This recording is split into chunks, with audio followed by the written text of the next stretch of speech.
right, music fans. It is I, Dave, the real music observer, observing real music in real time for real people just like you and just like me.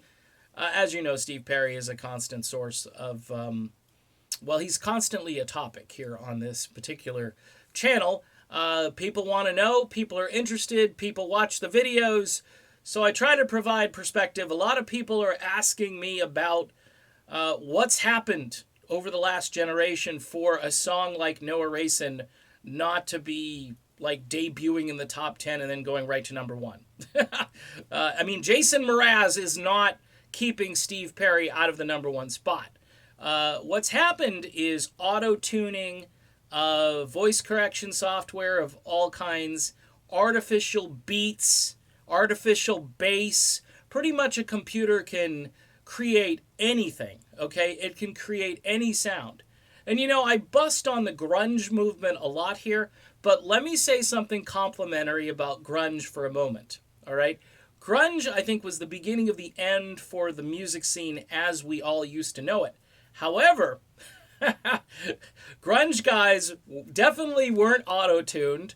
They were definitely playing their own instruments. Very little computer-generated stuff happened on grunge albums because they were dissing everything that was like synthesizer based and melody based and so forth. Those tunes were real.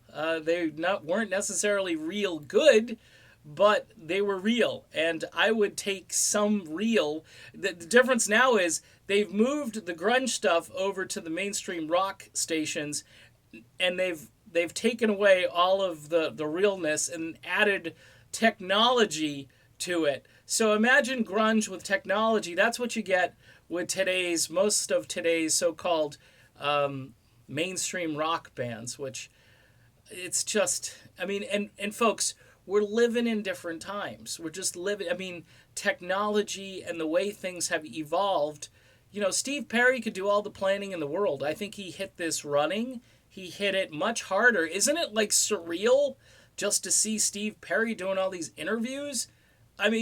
It's way more than I expected he was going to do.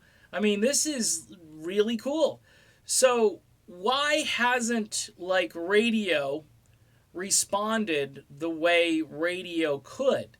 Well, again, people have been conditioned for the last 20 years that, Adele and Taylor Swift and Justin Bieber and all of these, whatever they are, they're all pretty much the norm now. So for Perry to break in, now somebody told me the Rod Stewart song, his latest song, which I didn't really talk about the album because I just, I don't know. I like Rod, but I just didn't think much of it at the moment. It's good music. It really is. If you like Rod Stewart, you should go listen to it.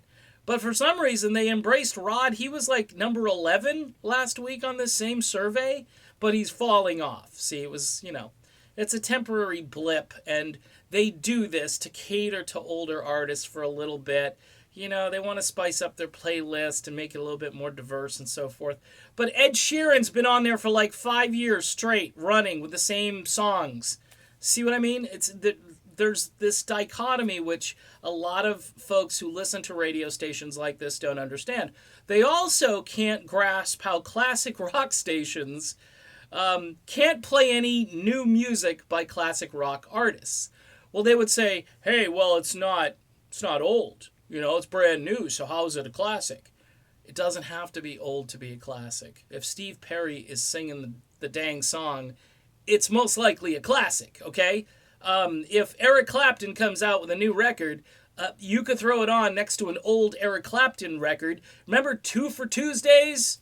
Or some people used to do 2 for Thursdays, whatever.